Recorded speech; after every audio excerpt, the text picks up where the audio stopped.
play the old-fashioned way inside. They have a couple of options. Don't forget Portland. Let's see. In case they have problems getting it in. The trigger man with 7:8 to play. And it's Matthews for the lead. No. Put back. No again. Oh! Do you believe it? We are all leaving at 106 with 2 points. Overtime. Harden flop incoming. I just know it. Harden's gonna shoot weird and they're gonna call a foul. It has been a career night for the Marcus Aldridge. Win or lose, 43 points, 17 rebounds.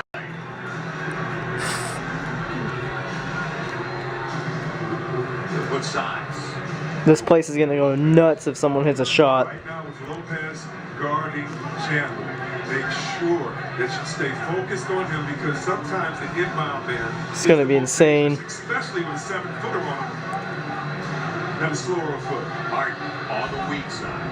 Here comes the pick. Alright, let's see. You would have to think. Matthews has him wrapped up.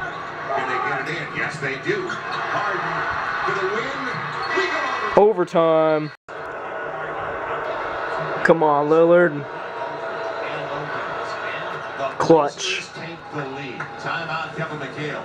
Good screen for Howard. And Hart got there, blew the layup out to Lynn. Oh. For the lead, not close. Francisco Garcia, another opportunity. And it's going to be a foul. Foul? What? Free throws coming up. No jump ball? They have to go for the win here. There's no way Portland is going to win in double overtime with no bigs. Because Lopez and Aldridge are both fouled out. Aldridge had 46 points and 18 rebounds. That is a performance. Portland deserves this win. It looks like they are maybe going to hold it. Oh, no, never mind.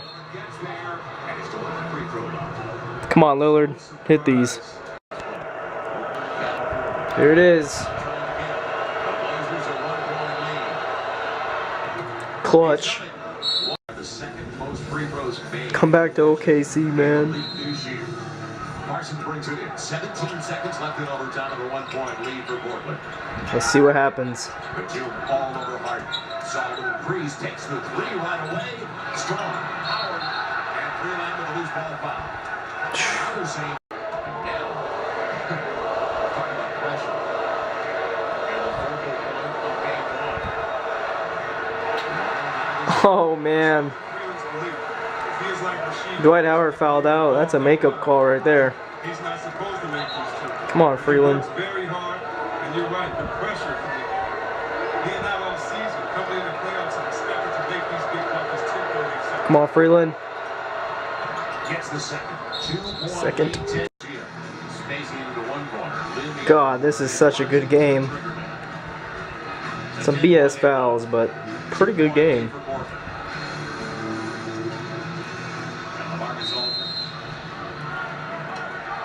Things haven't gone well in the playoffs in the Lone Stars game for him.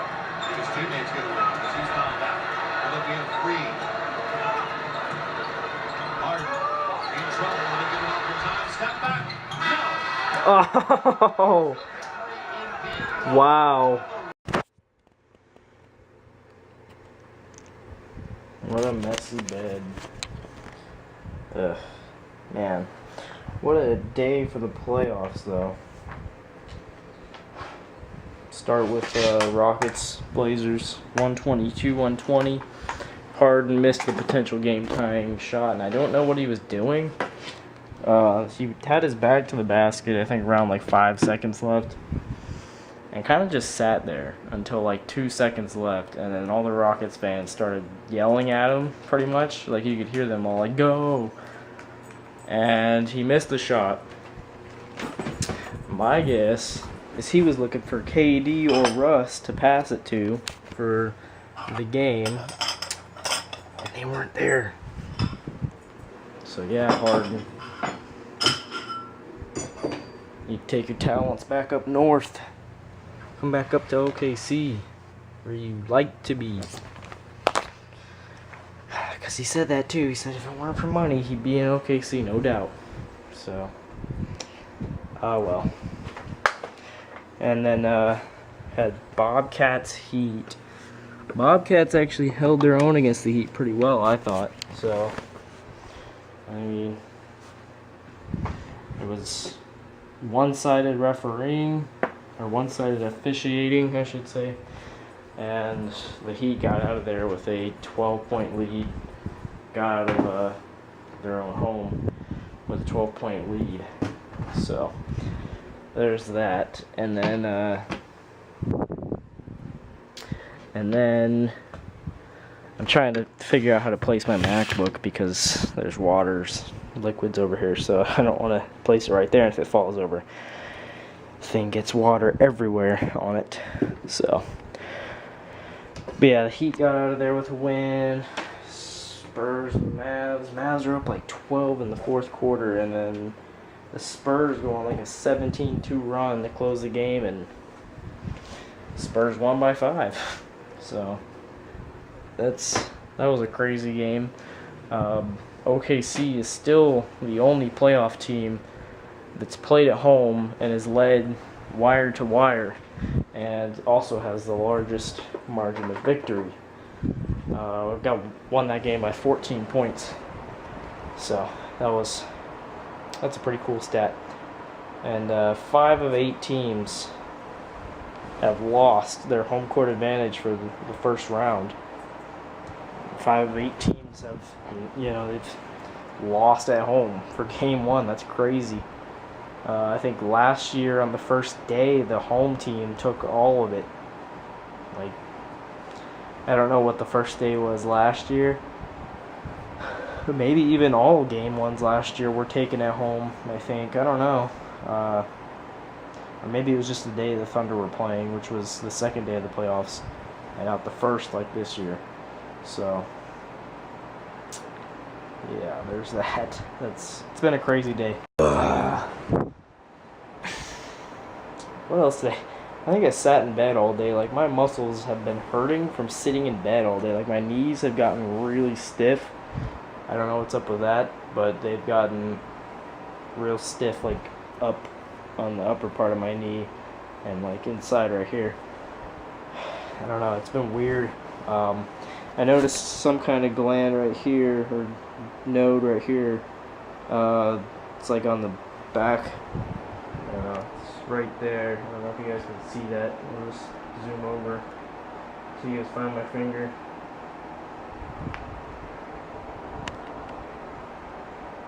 Yeah, basically right here has just been swollen. It's like right along my neckline. I don't know what that is. Probably get checked out if it doesn't go away soon. Heard it's like a good thing of telling if you have an infection. It could be from sinuses, I think, because it's pollen and everything. My sinuses have been messing with me for the past week and a half. I've been having these 2 weeks. I've been having these faint headaches up in the top of my head, just really faint but annoying. And then my nose has been bleeding a ton lately. Like, nose probably bleed like at least 10 or 15 times in the past 2 weeks outside my left nostril. So it's crazy. I can't even sneeze right now without my nose bleeding, which sucks. Yeah, but other than that, I just kind of stayed in bed all day. I think I had like 50 minutes outside, 40 or 50 minutes. Hit my shot pretty good. It's probably knocking down like 60 or 70% from 3, and I know I was knocking down 80% from mid-range. So that's pretty good. My shot felt pretty natural today. So I was trying to correct a lot of stuff too, like not jumping off primarily one foot, which is what I do a lot. And when I do that, my shot always comes up short. So I got to do that, and then I would, try to correct, the strength whenever I come off 2 feet, because I alternate between amount of feet used, and so often I don't know. That's probably why I'm not as good of a 3-point shooter as I should be. And then more positioning and seeing where my hand should be in relation to the rim whenever I release. Right now, I think I have my wrist So the bottom of the frame is about where I release, where I try to have my wrist at in relation to the rim. And I also noticed my back has been hurting a ton lately too, which I think could be a result of my shot. So I don't know, I might have to strengthen my core or something, I don't know, but it's just crazy. My back has been hurting a lot lately, so I'm all banged up. And then I have a cavity, I found out today, behind this tooth right here, this one, where my thumb's at, I have a cavity behind that one. And I'm going to have to get a dentist appointment this week because I cannot drink anything cold or breathe in cold air. It's really a sensitive tooth. For a while I thought it was on this tooth and I thought it was a gum problem, but I had my mom look under there and sure enough she saw a little bit of brown, so it's a cavity. I don't know how. I just got my teeth cleaned like not even, well actually like 2 months ago. Not even. It was like, I think it was towards end of February, beginning of March was when that happened, so I don't know. That's crazy. Too much ice cream. Anyways, guys, I'm going to go to bed now, and I'll see you guys in the morning. It's 11:58 p.m. Getting the vlog done before midnight. It's crazy, so good night.